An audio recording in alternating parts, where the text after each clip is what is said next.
बिस्मिल्लाहिर्रहमानिर्रहीम। हुसन अब्बास तव्हांजी ख़िदमत में हाज़िर आहियां। सियारे में कुकड़नि जा मेल हलिया पे, सॼी सिंध में हलिया पे। उन्हनि ते पोइ अचानक पाबंदी पइजी वई ऐं हिन वक़्तु विच सिंध में जिथे असां रहूं था, जेको साहिती परॻणो आहे या जेका नवाबशाह डिवीज़न आहे, उन नवाबशाह डिवीज़न में हिन वक़्तु सख़्तु गर्मी आहे, पर कुकड़नि जा मेल जेके आहिनि जीअं जो तीअं जारी आहिनि।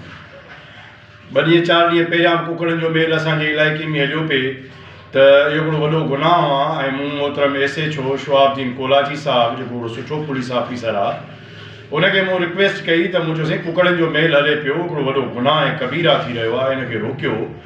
त हुन चयो त कुकड़नि जो मेल नथो हले। मुंहिंजे ज़रिए ने, आउं जर्नलिस्ट आहियां, सहाफ़ी आहियां, मुंहिंजे ज़रिए ने इहा तस्दीक कई त कुकड़नि जो मेल हली रहियो आहे ऐं कुकड़नि जे मेल जी मूं वीडियो बि रखी, जेका मूं वटि रिकॉर्डेड थी आई हुई। मुसलसल IG सिंध जो नोटिफिकेशन आहे, पर सदूजा में हले थो पियो, मोरे में हले थो पियो। मोरे में 2 कुकड़नि जा मेल थियनि था, सदूजा में हिकिड़ो कुकड़नि जो मेल थिए थो। वॾा ताक़तवर माण्हू आहिनि, डामेज क़िस्म जा माण्हू आहिनि।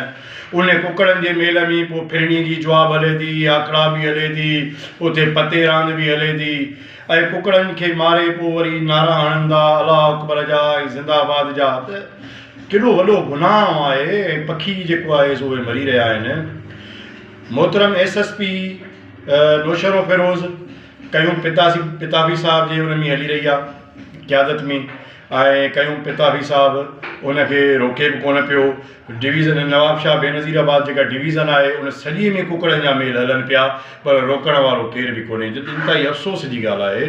उन ते DIG ख़ादिम रिंद साहिबु ख़ामोश आहे। शायदि हिसोपती वॾी का चेन आहे या छा चकर आहे जो पुलिस इन क्राइम खे कंट्रोल करण में मुकमल तौर ते नाकाम रही आहे। रमज़ान जो महीनो अचण वारो आहे ऐं इन खां पहिरियां ही जेको शोबान जो महीनो हले पियो, जेको बाबरकत महीनो आहे ऐं रमज़ान जो इस्तक़बाल थींदो आहे हिन महीने में, उन महीने में कुकड़नि जो मेल हले पियो पुलिस जे आशीर्वाद सां। इंतिहाई ख़तरनाक ॻाल्हि आहे। मां SSP नौशरो फिरोज़ अब्दुल क़यूम पिताबी साहिब खे गुज़ारिश थो कयां त जनाब अला, कुकड़नि जे मेल ते पाबंदी आहे त उहो छो पियो हले? कहिड़ो सबबु आहे?